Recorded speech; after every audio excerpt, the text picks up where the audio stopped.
இந்த தடவை மட்டும் துளசி ஜெயிச்சான்னு வெயி, அது நம்ம அரசியல்ல தப்பான முன் உதாரணம் ஆயிடும். இன்னும் பழைய காலத்து அரசியல் பண்ணா இப்படிதான் என் முகத்திர அப்பப்ப கிழிஞ்சுக்கிட்டே இருக்கும். இல்ல தலைவர, அப்படியெல்லாம் யோ தெரியுயா. நாமினேஷன் தாக்கல் பண்ண விடாம உன் பையனை கடத்தின. அவன் உன் முகத்துல கரிய பூசிட்டு சின்ன மருமகளை எலெக்ஷன்ல நிக்க வச்சான்ல உன் புள்ள. ஓட்டுக்கு பணம் கொடுக்க பார்த்த, சரக்கு கொடுக்க பார்த்த, தங்கம் என்னென்னமோ சப்ளை பண்ண. எல்லா பிளானையும் 2 பேர் சேர்ந்துக்கிட்டு சுக்கு நூறா உடைச்சாங்கல்ல.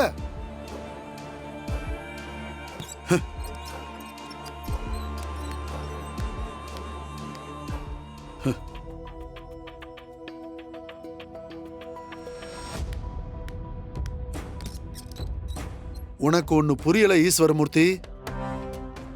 பாடம் நடத்துற வாத்தியாரு அதே இடத்துல ஸ்டூடெண்ட்ஸ்க்கு பாடம் நடத்திக்கிட்டு அப்படியே தான் இருப்பாரு. ஆனா அவர்கிட்ட படிச்ச ஸ்டூடெண்ட் முன்னேறி எங்கேயோ போயிருவான். அந்த மாதிரி தான் உன் பிள்ளையும் உன்கிட்ட அரசியல் பாடத்தை கத்துக்கிட்டு உன்னை தாண்டி போயிட்டான். எனக்கு என்னமோ மீனாட்சி டெபாசிட் கூட வாங்க போறதா தெரியவே இல்லை. ஆனா நீ வேணா பாத்துக்கோ, எங்க அண்ணி டெபாசிட் கூட வாங்காது. அவங்க கட்சிக்காக என்ன பண்ணாங்க? ஒன்றும் இல்லை, அவங்க என்னமே தப்பா இருக்குது. இந்த பாரு, ஓவரா அண்ணா லீவு தான். புதுசாக வரவங்களாம் நிற்கிறதுலாம் தப்பே கிடையாது. கரெக்ட். ஆனால் நிற்கிறவங்க மக்களுக்காக நிற்கணும். துளசி வந்து கண்டிப்பாக மக்களுக்கு எதாவது பண்ணுவாங்கன்ற நம்பிக்கை இருக்கனால அவங்களுக்கு தான் ஓட்டை போடுவாங்க. இவங்களாம் சும்மா உதாரணம் காமிச்சுதான்னு வச்சுக்கோங்க, வேலைக்கே அது புரியுதா?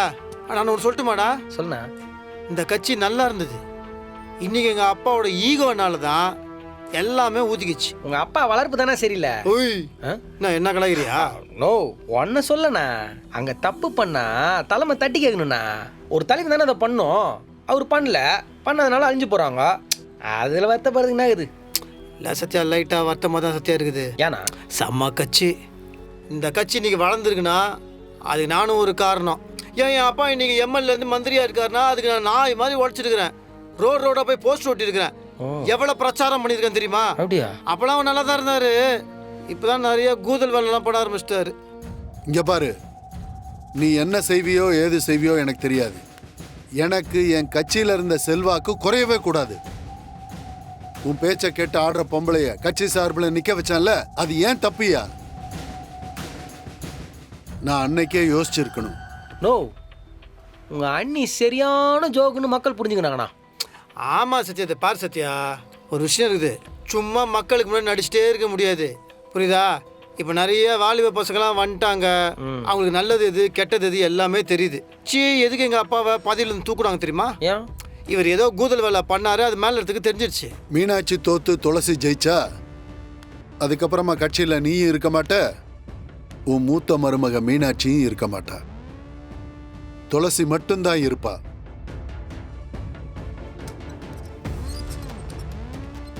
எனக்கு ஒன்றும் இல்லைப்பா.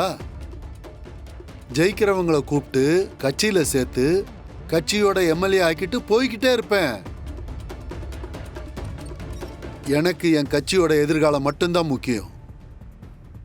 இந்த தடவை எலெக்ஷன் ரிசல்ட்டில் தான் உன்னோட எதிர்காலமே இருக்கு. கிளம்பு. என்னோட இத்தனை வருஷ அரசியல் வாழ்க்கையில இப்படி நான் அசிங்கப்பட்டதே இல்லை. தலைவர் கேட்கக்கூடாத கேள்வியெல்லாம் கேட்கிறாரு.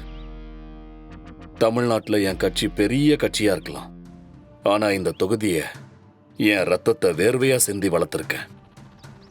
கட்சிக்காக தெரு தெருவா அலைஞ்சி பிரச்சாரம் பண்ணியிருக்கேன். இந்த தொகுதியோட அடையாளமே நான் தான். ஆனா இன்னைக்கு நான் வளர்த்த கட்சியே எனக்கு இடம் இல்லைன்னு சொல்றாங்க. மாமா விடுங்க, அவரே எலெக்ஷன்ல ரிசல்ட் என்னவாகுங்கிற பயத்துல அப்படி பேசியிருப்பாரு. நாம தான் மாமா ஜெயிப்போம். இல்ல மீனாட்சி, இது எல்லாத்துக்குமே காரணம் ஏன் எதிரியா இருந்தா கூட என் மனசு ஆறி இருக்கும். ஆனா நான் பெத்த புள்ளையும் என் மருமகளும் என்னோட அரசியல் வாழ்க்கையே அழிக்க பாக்குறாங்க. அதைத்தான் என்னால தாங்கிக்க முடியல. மாமா, நான் ஊருக்குள்ள நல்லா விசாரிச்சிட்டேன் மாமா. ஊர்ல எல்லா இடத்துலயும் எனக்கும் துளசிக்கும் பாதிக்கு பாதி ஓட்டு விழுந்திருக்கு மாமா. எக்ஸிட் போல் சொல்ற மாதிரி கம்ப்ளீட்டா அவ ஜெயிக்கிறதுக்கெல்லாம் வாய்ப்பே இல்லை. ஆனா ஒரே ஒரு ஏரியா மட்டும்தான் பிரச்சனை மாமா. எந்த ஏரியா? அந்த காமராஜ் தெரு தான் மாமா. அந்த தெரு மக்கள் மொத்தமும் அவளுக்கு தான் ஓட்டு போட்டிருக்காங்க. உனக்கு நல்லா தெரியுமா? நல்லா தெரியும் மாமா. முதல்ல அவங்க எல்லாருமே நமக்கு தான் ஓட்டு போடுறதா இருந்தாங்க. திடீர்னு மனசு மாறி அந்த துளசிய ஆதரிக்க ஆரம்பிச்சிட்டாங்க. அவங்களோட ஓட்டு தான் மாமா நம்மளோட வெற்றி தோல்வியை தீர்மானிக்கும். அதை மட்டும் நம்ம சரி பண்ணிட்டோம்னா நம்ம வெற்றியை யாராலையுமே தடுக்க முடியாது மாமா. மாமா இப்ப என்ன செய்யலாம்? வேணும்னா துளசியை தூக்கிடலாமா? ஏய் முட்டாளா நீ? எலெக்ஷனே முடிஞ்சு போச்சு, இதுக்கு மேல துளசியை தூக்கி என்ன பிரயோஜனம்? இல்ல மாமா, வேற என்ன பண்றது? இது அரசியல். இங்க அவசரப்படாம நிதானமா தான் காய நகர்த்தணும். அரசியல்ல நாம தொடர்ந்து நீடிக்கணும்னா சில நேரம் அமைதியா இருக்கவும் கத்துக்கணும். இந்த பார், அவசரப்பட்டு தப்பா எதுவும் பண்ணிடாத. இதை நான் வேற மாதிரி டீல் பண்ணிக்கிறேன். சரிங்க மாமா.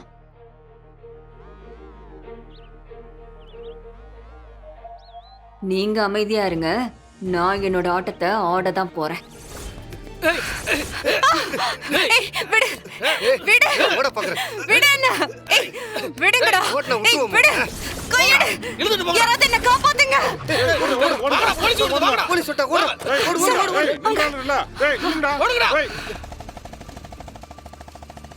மேடம் என்னாச்சு மேடம்?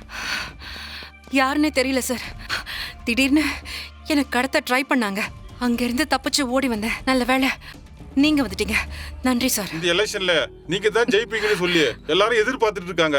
இந்த நேரத்துல நீங்க தனியா நடமாடக்கூடாது மேடம். சேஃபா இருக்கணும் இல்லையா?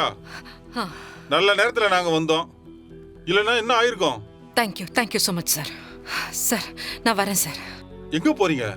வீட்டுக்கு போறேன் சார். ஏற்கனவே உங்களை கடத்துறதுக்கு ஆளுங்க சுத்திட்டு இருக்காங்க. உங்களை தனியா வீட்டுக்கு அனுப்ப முடியுமா? வண்டியில ஏறுங்க மேடம், நாங்க டிராப் பண்றோம். Thank you sir. தேங்க்யூ.